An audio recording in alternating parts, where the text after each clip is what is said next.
Sorry to disturb you, but we seem to have run into some trouble. Evidently so. Don't worry, I'm not about to leave you to fend for yourselves. I'm not that kind of boss. And it would go against the Curatorium's labor policy. I'm sorry. What did you hear me say? I wasn't talking about labor policy. Wait. How long have I been standing here? Not long. You just appeared by the door a moment ago.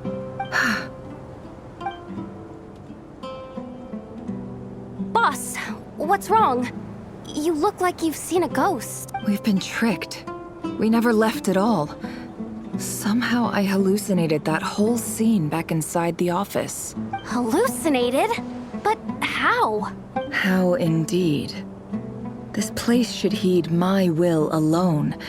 All thoughts and actions that occur in here are just a result of pawns moving across the chessboard in a carefully calculated manner. So you control everything in here? More or less. But yes, it's a special technique of mine. Has anything like this ever happened before? Only once. It was the first time I used the chess set. Is there any similarity between what happened then and what's happening now? I suppose my thoughts are a little turbulent, which was also the case my first time. Is there anything I can do to help? The first clause of your contract clearly states that I only need your help with things that I'm too lazy to do myself. Meaning, you're not feeling lazy right now? Meaning, this is not something Yehoda can help with. The chess set is a personal treasure that I alone understand. I must be the one to find our way out of here. Boss, it's fine. Really. Let me do something useful. Oh, listen to you. Whatever would I do without you, Yehoda? What? Really? Yes, really.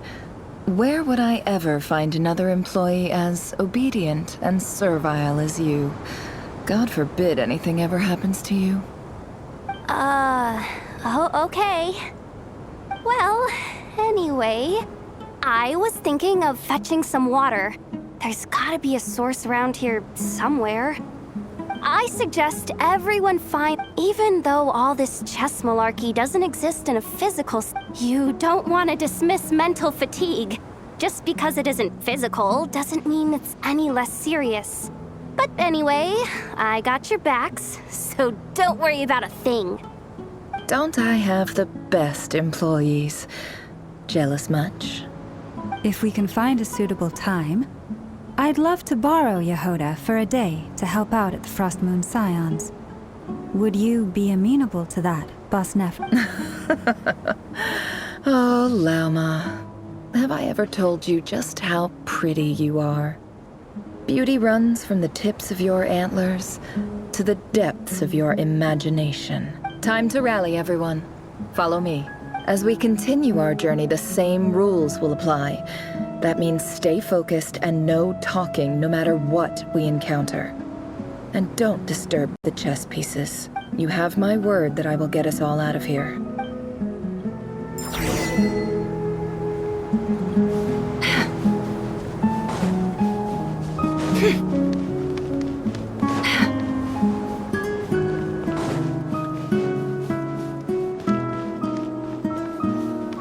This place looks familiar. That's not a good sign. I wasn't expecting visitors at this hour. Wait, is that? Oh, it's him. There you are! Sinue's been looking for you all day. I think he has some news for you. Oh yeah? What were you doing just now, Uncle Retinue? Hiding away some more loose change? I know I saw some Mora. What do you mean loose change? Oh, come on, I'm too old for this. Just pretend you saw nothing.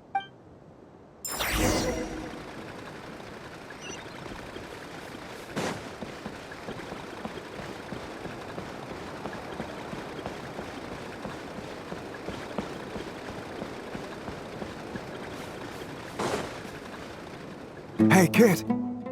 Mind telling me what Sinuhe's been up to recently? I'm trying to get in his good books and I need a way in. Get in his good books? Why?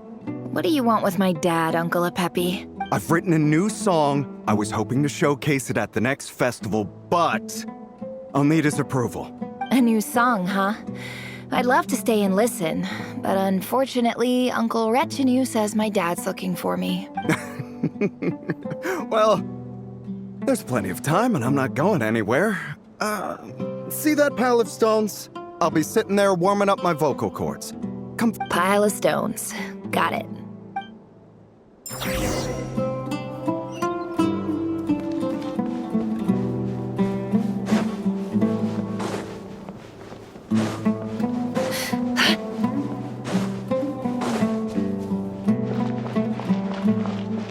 Hi, Dad. Uncle Retinue said you were looking for me. Ah, there's my little princess. If you'd gotten back just a little sooner, you could have shared the spoils of war with me. Spoils of war? Who were you fighting against, Dad? It was just a figure of speech. The aftermath of a sandstorm is no time to be waging war. I was talking about our war against thirst. I went out to fix our water supply problem, and now I'm back. Which means... We have a well again! That's right. I found a new one and brought back as much water as I could carry. It should last us for a good while. If it wasn't for these blasted sandstorms, our wells wouldn't be caving in. As the chief of our tribe, I'm supposed to be leading us out of hardship and poverty, onto better things. You know how prosperous our ancestors were. I've told you all the stories. And look at us now, squeezed into these hovels. No one would choose this, if it wasn't for the endless wars over the years. But things are looking up. I started working with some folks from the academia a few months back. They gave me some contacts in return for my assistance in the desert. So you're the academia's helper now? Special ambassador, they call it. Think of it as a partnership. It's nothing bad, okay? We've been isolated here in the desert for too long. Seeking opportunities elsewhere is the best thing for us, and the fastest way to progress. So, do you get anything good out of being a special ambassador? Of course. My luck's improving all the time. One day, I swear I'm gonna lead us out of this place. We'll find somewhere new. Somewhere better.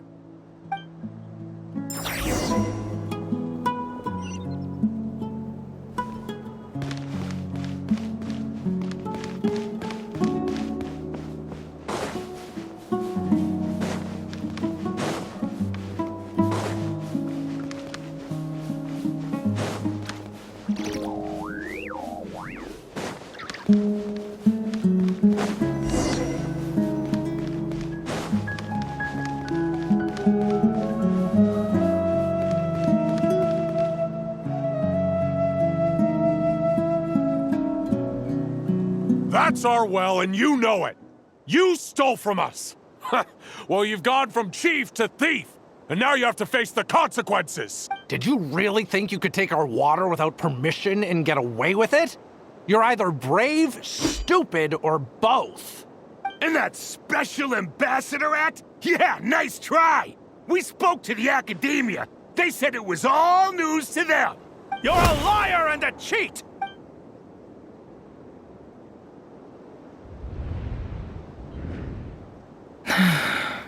I heard Yehoda gasp, but I don't blame her. Most people are terrified by the sight of blood. Corpses strewn across the ground. The wounds are clearly from scimitars and daggers. The desert dwellers' weapons of choice. There's a handwritten note on the ground. Let's see what it says. Halil, this is Sinuhe, chief of the Shimti tribe. Surely you remember me. I was the one who helped you and your colleagues avoid the quicksand in the desert. This is my second time writing to you. I assume my last letter must have gotten lost in the mail, as I didn't receive a reply. I hope this one makes it to you safely. I'm writing to you because I need some help. That sandstorm the other day completely blocked up our well, forcing me to look for another water source in Iab and Unut territory. It was a matter of survival. Praise the gods. The well of the Iab tribe was intact. You told me to write. I urgent. This is an emergency. Please send help as soon as possible. Looks like this letter never got sent. The writer died a grisly death, and the letter was trampled into the ground. It's badly defaced. Some parts are barely legible. What a ridiculous lie the surviving Shimti tell. Their whole village was butchered over a sip of water.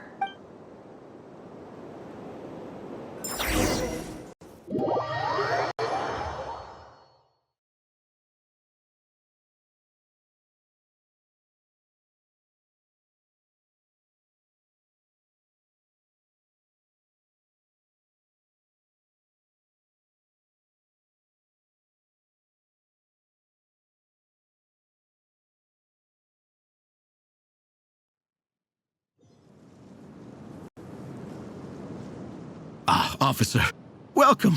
Welcome to our humble village. I thought you would at least have the courtesy to provide some respectable libations. This is the finest wine Aru village has to offer. I promise.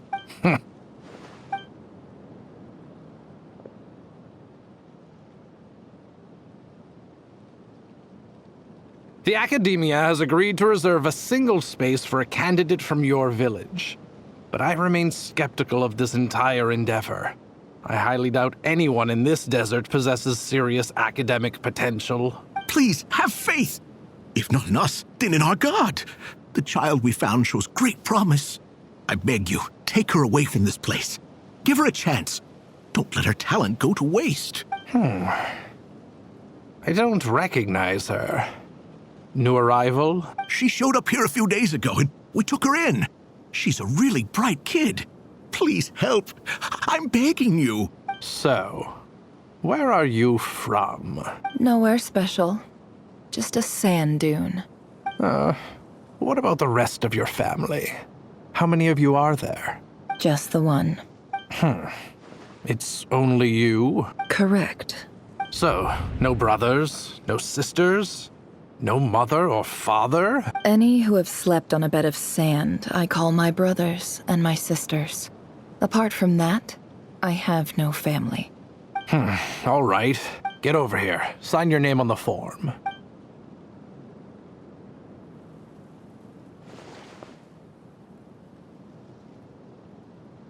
Never? You're rather fair-skinned for a desert dweller.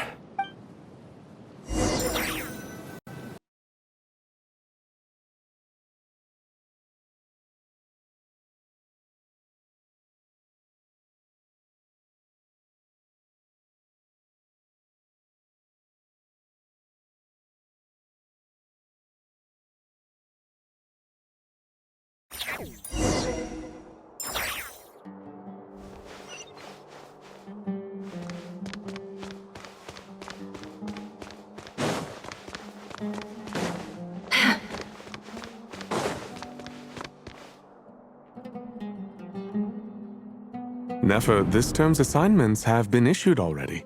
Please read through the materials thoroughly, conduct your own additional research, and then write an essay on the topic. Yes, Professor, I'm aware. I just had a couple more questions I wanted to get your perspective on. Oh? Please, ask away. Well, I saw the other students' problem sheets, and I couldn't help but notice that my assignment is much easier than theirs. Do you really think I'm a weak student? A weak student? Goodness, no. Quite the opposite. You have a sharp mind. Almost too sharp. I think what you're saying is, a weak student wouldn't have noticed the discrepancy. And if they did, they certainly wouldn't complain about the lighter workload. You see, sharp as they come. You see things the way they are. And I'm sure you know why they're like that. Because of where I come from. Because I'm different. I'm sorry, Nefer. I don't like it any more than you do. It's just... Anyway, you said you had a couple of questions. What's the other one? I wanted to check. If someone sent me a letter to the Academia, where do I go to collect it? Ah, your family wrote to you. As long as they put your name on the envelope, someone should hand it right to you. Not exactly. It's not even a recent letter. I was just curious where the mail would end up if no one collects it. The House of Dana, I expect. I know there's a box for unclaimed mail somewhere in there, probably sitting on a shelf. Whatever you're looking for, that'd be the place to start. Okay, got it. Thank you, Professor. Oh, don't mention it. Honestly, I feel like I failed you. I'm supposed to be your teacher, but I haven't taught you anything. Hey, don't say that. You're a great teacher, and you do your best for all your students. But the rules are the rules. You're not allowed to teach students like me. It's not just the academia either. The whole world bends over backwards for the successful and leaves the losers to suffer and die. Oh, my dear child. Don't tell me you've given up on life already. I haven't. I just think that if you want to make it in this world, you have to find a way to become successful.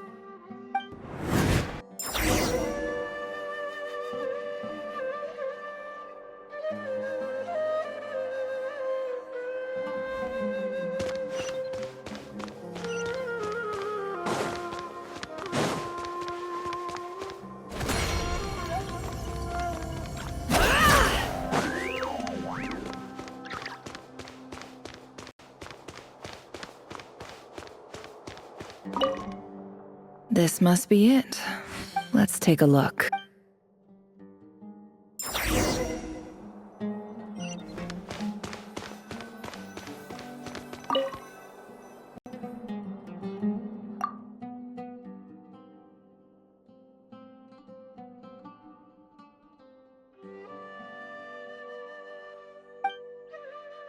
A dilapidation. This one was never even opened. I guess the recipient didn't care what the Core of 30 had to say about anything. Who was it addressed to? I don't recognize the name, but it must have been a Ksharawar professor. This one is addressed to the Immorta Sage. The title is Changes Observed in Satyavada Life Symptoms. Why do all these letters read like full-blown dissertations? Guided by the incense. In clinical terms, these... For example, my neighbor... This seems like some... Wait, what's this written on the back? It's so small. The note says, the sender authored this letter while under the influence of mushrooms. I would send it back, but no return address was provided. Stamped by the Grand Conservator of the House of Dana. This next one is addressed to Grand Sage Azar? A few words of protest regarding recent changes in Sumeru's educational policy. In recent years, the academia has taken on a small number of students from the desert. However, it as well as receive education is the fundamental purpose. As Grand Sage, I do hope you will... Great letter. Shame it didn't get to where it needed to go. And the sender is... Huh? Sage Cyrus of Spontamod. I didn't realize anyone else even knew how bad students like me have it in this place. So this is where letters from the Sage of Spontamod end up? Nice one, Grand Sage. Really enlightened leadership. Whatever. This isn't what I came here for. Moving on. I'm not exactly holding out hope that a letter sent from the desert would even make it here. But if it did, where else would it end up if not in this box? I don't believe... Wait, could this be it?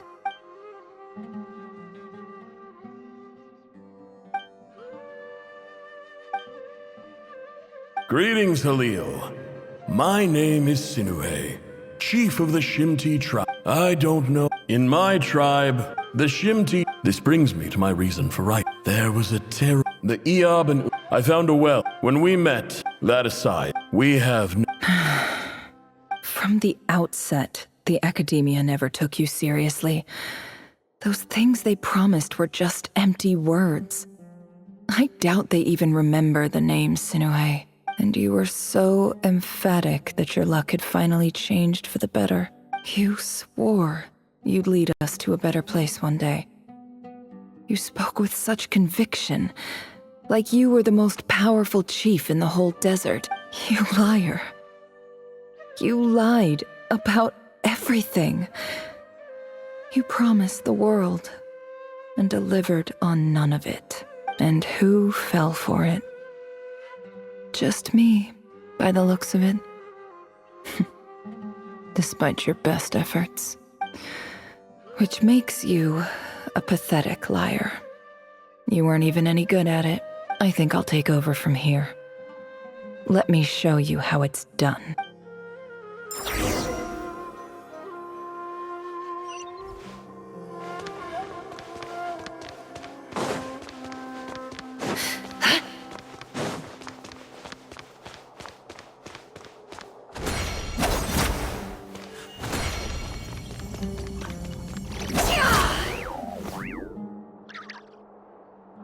I just came to say goodbye. Thanks for everything you've done for me in my time here. Nefer? You packed your bags. Where are you going? I'm quitting. Something's come up in my hometown. Gonna head back and deal with it. Huh? But this was a hard-won opportunity for you. You know that better than I do. It was, but it doesn't matter. I have more important things to deal with, and they can't wait. Oh, and I didn't want to overfill my bags, so I left some incense on your desk.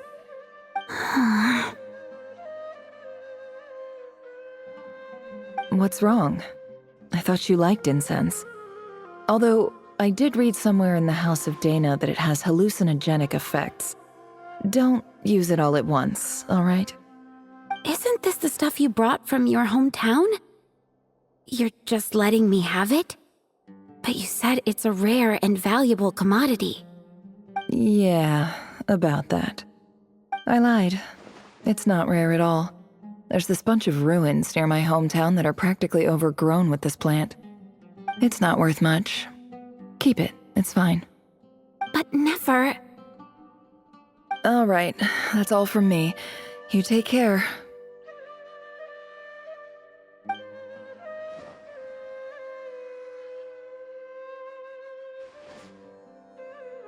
Don't forget me, okay?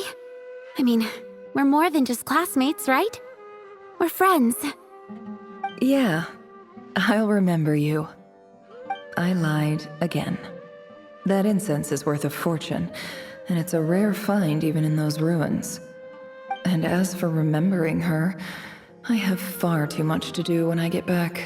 No time to reminisce. I'll be lucky if I even make it through this alive. But either way, I expect I'll forget you pretty quickly.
It's a pleasure to meet you, Mr. Arif.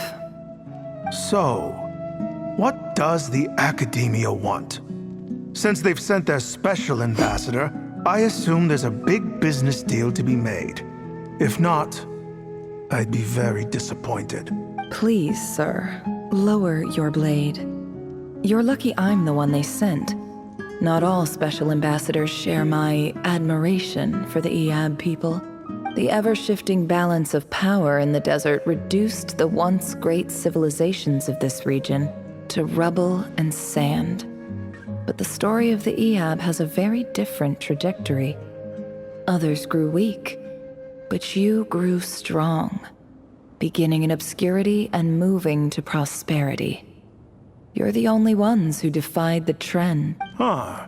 So, you do know who you're dealing with? This well is the perfect symbol of your strength, is it not? It used to belong to the Unut, but it looks like you have control over it now. You're not wrong. But I'm sure you didn't come all this way just to flatter us. Of course not. I came to bring you some very good news. Some information that recently came to light, which might just be your ticket to freedom. Records uncovered by the Vahumana Darshan show that a certain well currently under Eab control is built on top of some ancient ruins. These ruins are of great archaeological interest to the Academia. I checked the map carefully on my way over here, and I'm confident that this is the well in question. The Academia is offering 50 million mora in return for excavation rights. 50 million? No, wait. If these ruins are as important as you say, 50 million's a little low, don't you think? Don't get greedy, Eab. We know far more than you think. We know that you seized this well by force. Wasn't that the first step in your rise to power? So what if it was?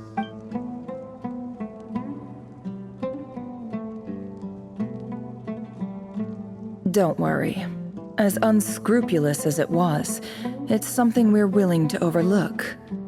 The Academia is only interested in dealing with the de facto power holders in the region. I hope I am making myself clear. And I hope your words are the truth. If I find out the Academia is trying to play me, I'll hunt down every one of your people and make you watch as I cut their heads off one. I assure you, Chief, that would not be in your long-term interests. You don't want to make an enemy of the Academia. You see how I'm dressed, don't you?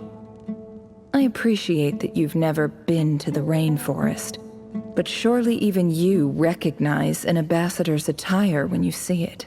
And what does a barbarian like you have to lose anyway? You really think the Sumeru Academia would bother to come all this way just to lie to you? We have more important things to worry about. All right, I take your point.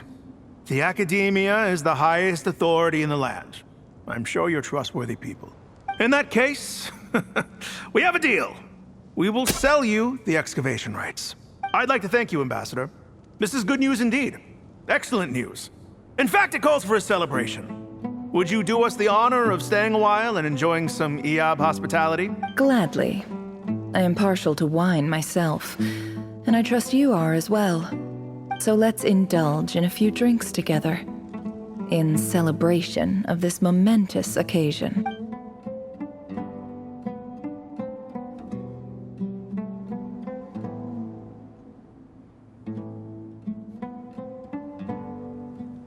Chief! Chief, it's an emergency! It's the Unut. They've taken the well. What? Well, don't just stand there. Take it back. Yes, Chief. I have every confidence in the Eab's military superiority, and yet... What is it? The Unut's response was alarmingly fast. The day after we reach a deal, they seize the well. This can't be a coincidence. Perhaps there is a traitor in your midst. I don't think so. I am obliged to remind you, Chief, that the Academia will only deal with the de facto power holders. If you cannot regain control over the well, I'm afraid you won't see a single mora of that 50 million. No! Please, Ambassador, just give me some time. I swear the Unut will not get away with this. That well is ours, and so is the mora. Glad to hear it. I will wait here for an update. If there is a traitor, I will find them. In the meantime, make yourself at home. I'll report back as soon as I have an update. Much obliged. Wow. All it took was a few words and I've got him wrapped around my finger. What an amazing feeling. So, in summary, Ambassador, the Academia would rather negotiate with our tribe instead of the Eab, yes? The Eab are ruthless murderers who don't listen to reason. And now they have the gall to interfere in our research projects in the desert region. So let me ask you, Chief. If you were the Academia, what would you do? Kill them all, of course. Precisely. The Academia does not tolerate those who stand in our way. The Eab have held back our academic pursuits for too long, and our patience is wearing thin.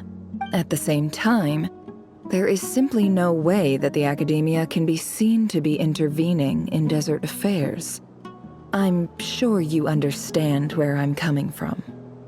We have our own rules out here. If the rainforest dwellers raised arms against a desert tribe, it'd start a bloody war. Right.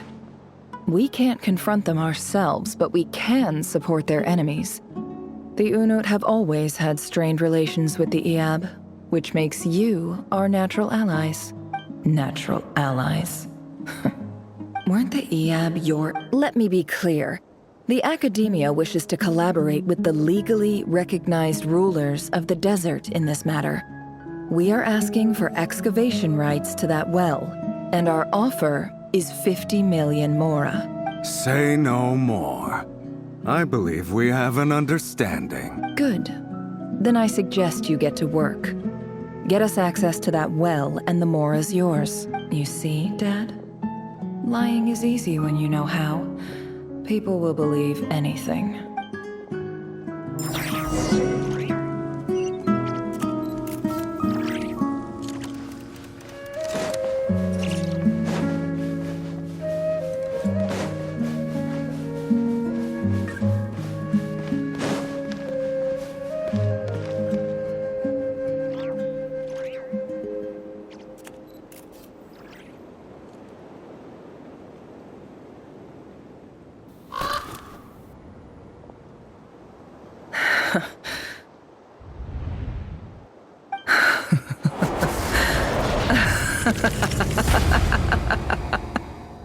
Look at yourselves. You may be vile, savage monsters, but your butchered bodies bleed like any others. You're no different.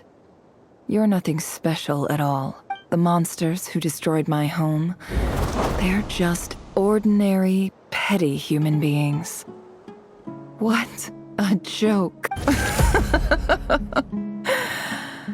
I think we're even now. Maybe I've even done the desert a favor. It's a better place without all these people around.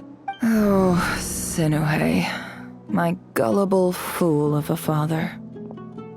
Perhaps if you'd been as ruthless as I was today, our tribespeople would still be alive.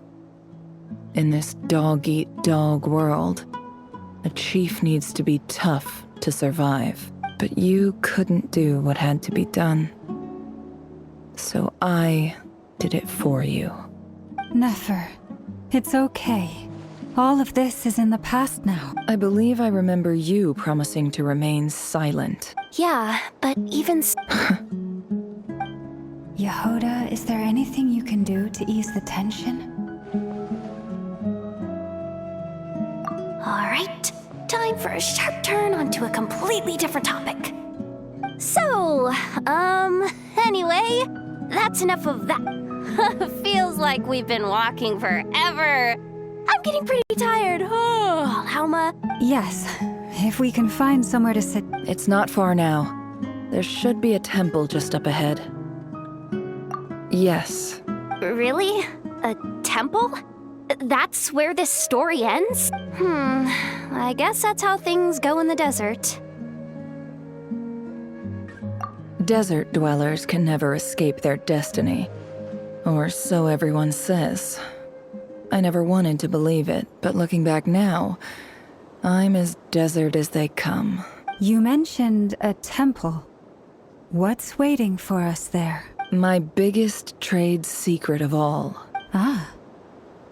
Then I'm guessing it's where you got your power from. The power to peer into other people's minds. I didn't know you were clued up on any other religions. I'm no expert in the history of Sumeru, but since you come from the desert, I would imagine it has something to do with King Deshret. Sounds impressive.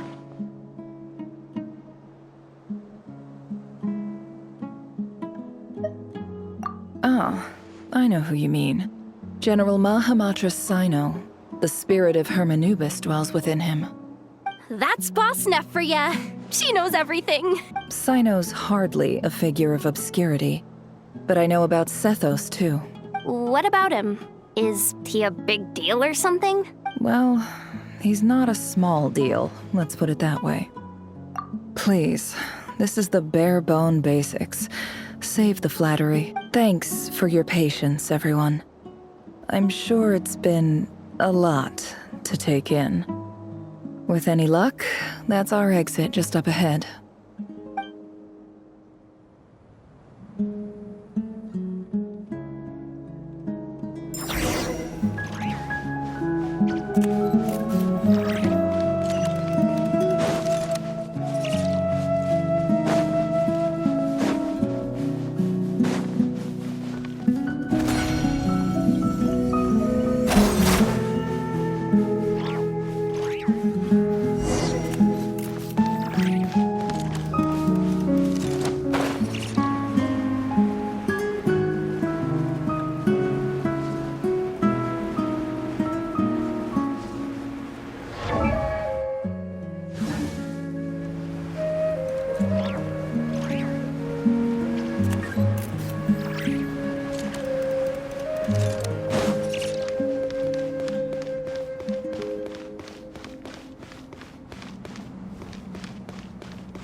Uh-oh.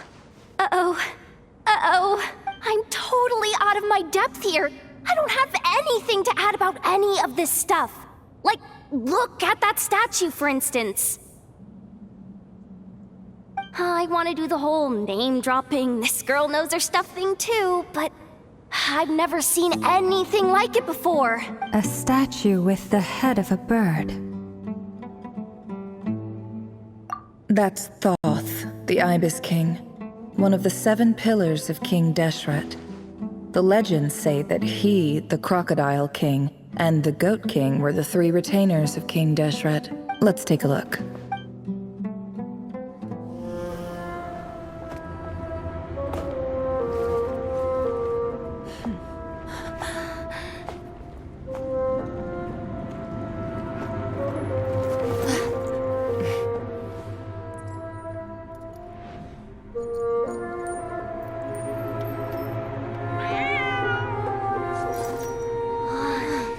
It's just Ashru.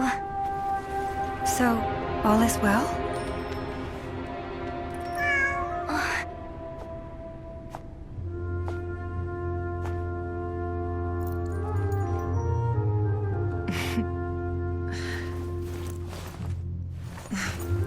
Typically speaking, at this point, the world disintegrates. Then we find ourselves back in the outside world. Besides, these are my memories. There's nothing to fear. You're sure? Of course. It's almost over. Hold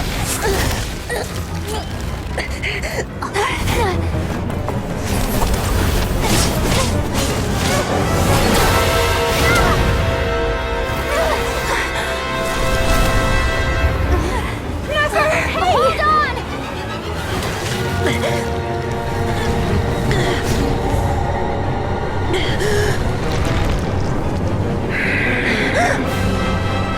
Knowing too much is always a death sentence. Speak for yourself.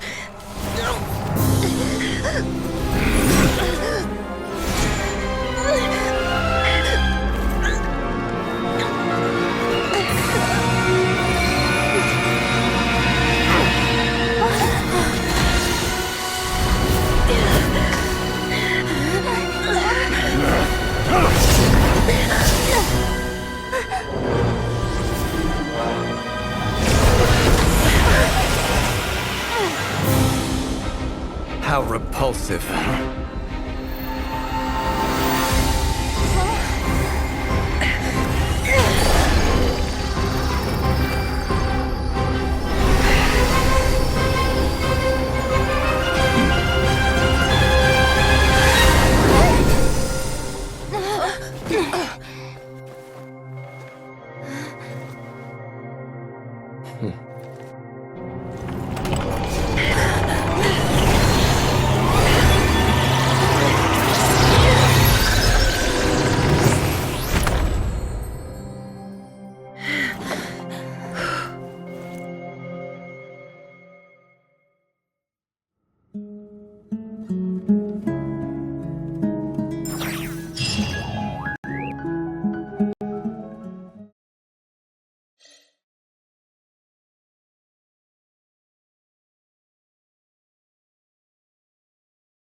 Timed that pretty well, didn't I?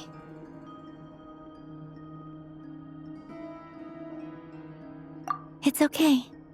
I'm just glad no one was hurt. Paimon noticed you doing something too, Dainsleif. Were you helping get them out? Of course. When I asked Nefer to conduct this investigation, I was not naive to the dangers involved. I had a duty to ensure your safety. Good to know your sense of justice is still intact after all these years. I take that to mean that you saw the truth. That comes as a great relief. I certainly did. And thanks to your help, I also managed to trap Rerir inside the chess set. Whoa, really? How'd you manage that? Well, to be honest, I sensed that something was wrong long before we made it to the temple. By using this fragment to probe into Rerir's past, well, the monster formerly known as Rerir, it seems I alerted him. I was tracking him, then he caught on and started tracking me too. Can't say I'm surprised. But how did he track you through your thoughts alone? That shouldn't be possible. Rerir was a secret agent who reported directly to the Vinster King. He is an expert at finding a trail and hunting down his pursuers. No wonder. He infiltrated the chess set, read my thoughts, and built a new virtual chess set inside of it. That's why we weren't able to leave at first. Speaking of your chess set, it's quite a remarkable item. Would I be right in thinking you have some connection to King Deshret? You overestimate me. I only have a connection with one of his underlings, the Ibis King. You all saw how this came to be. A long time ago, the Iab massacred my tribe, the Shimti, in our home village. A few years later, I enrolled in the academia, where some new information came to light. The Unut and the Iab fought a bitter battle over the rights to a well, all for the sake of a non-existent 50 million mora. The Iab ultimately won that confrontation, but their victory came at the cost of almost every warrior in the tribe. The final blow to the Iab came at the victory feast, when an Unut assassin beheaded their chief right before my eyes.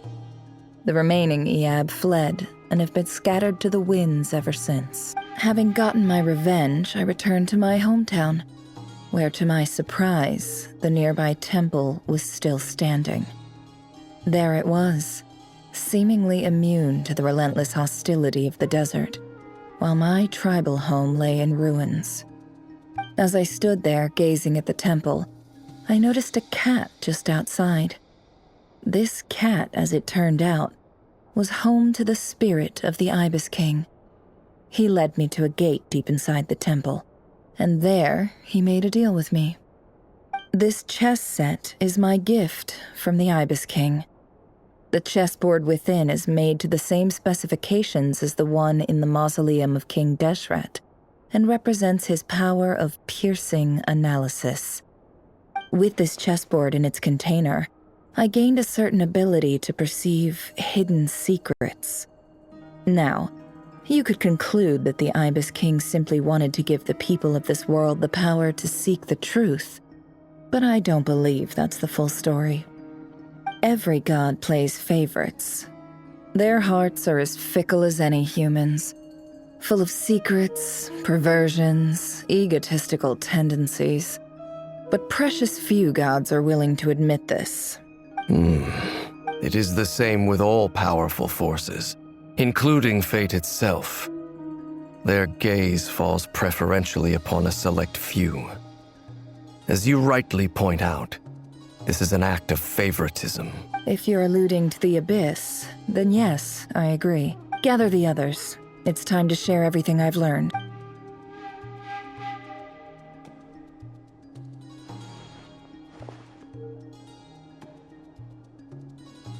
Thank you all for being here. As promised, I did some further investigating into the Reicher of Solnari's background. I am pleased to report that the investigation has been most fruitful indeed. The Reicher of Solnari, real name Rerir, was once a Conrian subject who served the Vinster King. I will now share the important details of his story. Please save any questions or comments for the end.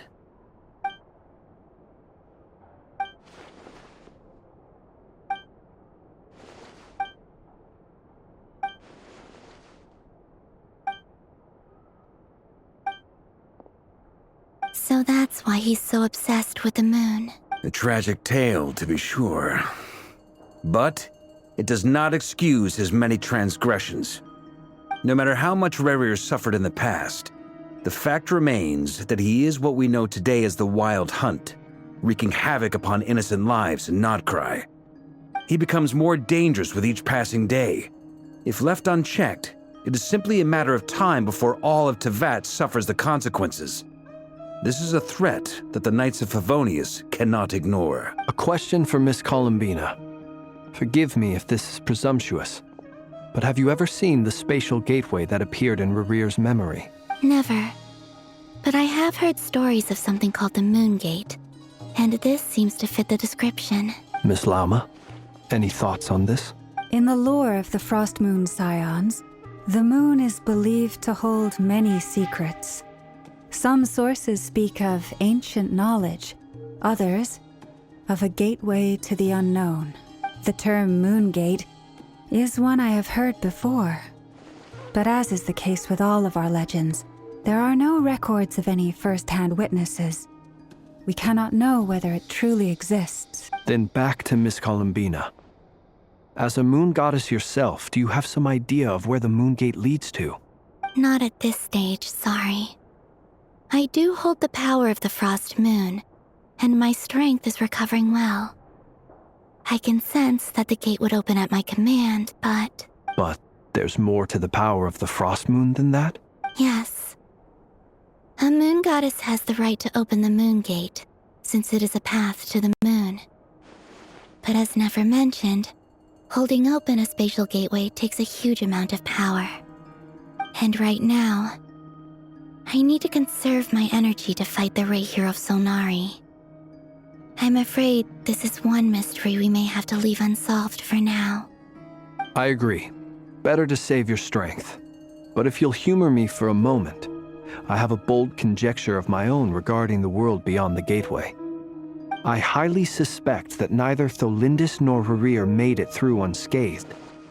The evidence pointing to this is the fact that the Rehir of Solnari exists in the form of countless fragments. With the abyssal power he wields, no ordinary foe can touch him, let alone tear him to shreds. And yet, the wild hunt proliferates wherever his scattered fragments lie, drawing hordes of monsters to many different locations across the land. So your theory is that Rerir was physically torn to shreds by some powerful force? Hence, why the Wild Hunt is a distributed phenomenon, rather than a unified one? Makes sense to me. Explains why the Wild Hunt is so pervasive, and why he's been trying to piece himself back together. He was whole to begin with, and he wants to be whole again.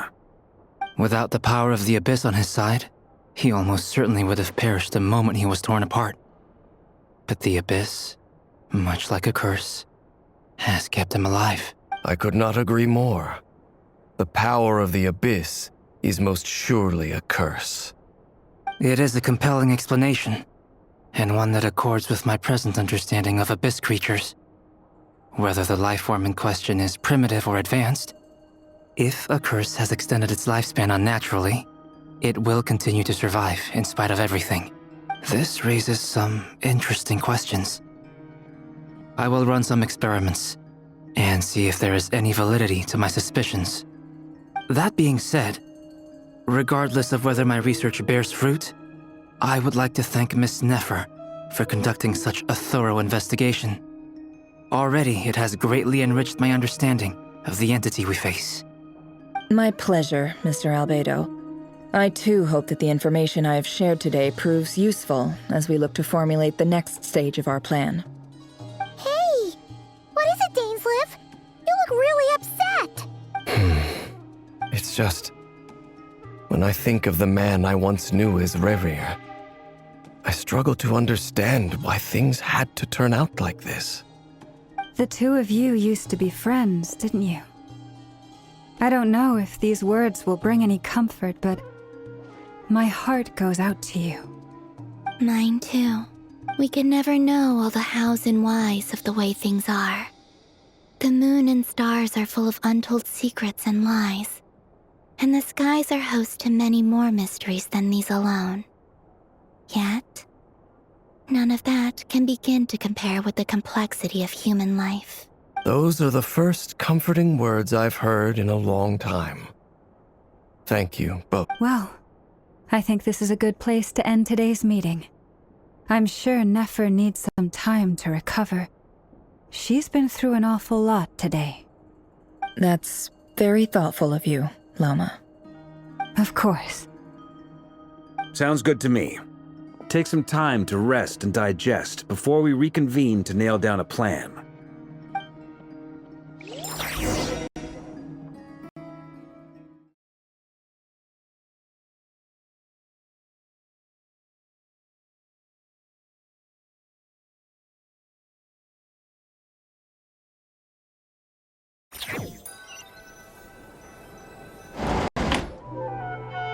Hey, is this a bad time? Hope I didn't kill the conversation.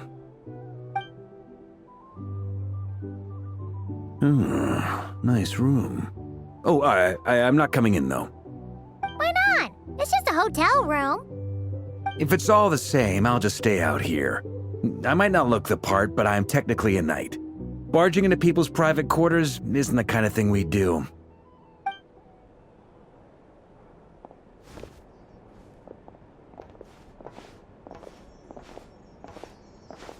Anyway, Nefer went back to the curatorium to get some rest, but before she left, she shared some things with me that I thought you should be aware of. Firstly, although she managed to trap the Raker of Solnari inside her chess set, there's no guarantee that the power of the Ibis King is any match for one of the 5 sinners. Their powers are beyond our comprehension. It's only a matter of time before he finds a way to break out.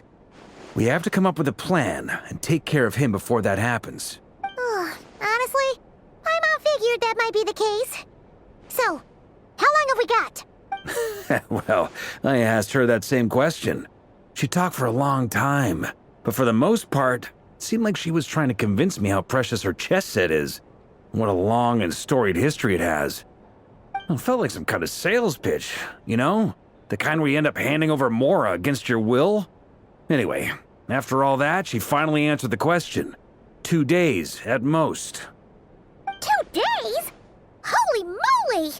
Can we even recruit enough help in that time? That remains to be seen. Which brings me to the second issue. Dainsleif is obviously conflicted about this whole thing.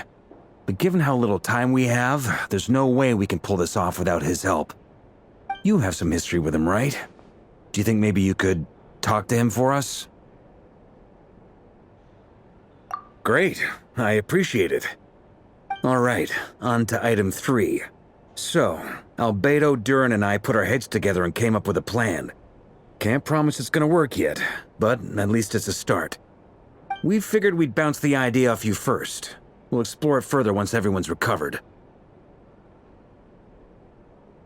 Oh, Paimon's dying to hear this. All right, so here's what we're thinking.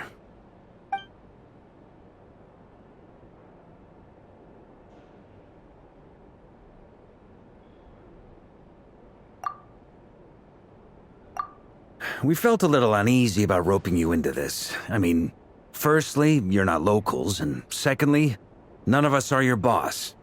You're well within your rights to refuse if you so choose. Roping us in? Why would you even say that? We know the stakes he— I choose my words very intentionally, I'll have you know. I like to think there's an art to striking a down-to-earth tone even when the stakes are through the roof. Sir Varka, I have a few thoughts about this plan. I'm all ears. I think we can be more flexible with how the roles are allocated. In my view, the most sensible lineup would be like this.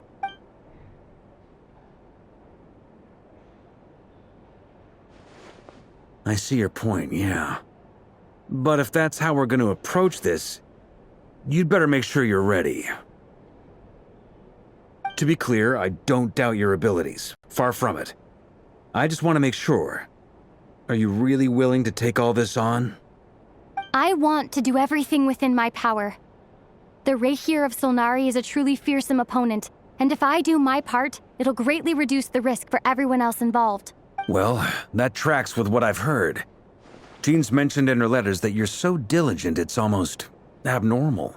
As in, most people weigh up the risks and rewards in situations like this.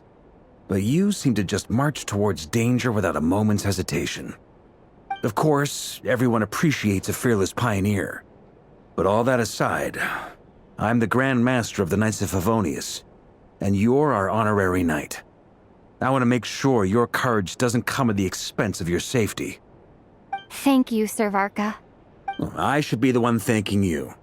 It means a lot to have you on board. I'll give some serious thought to your suggestions.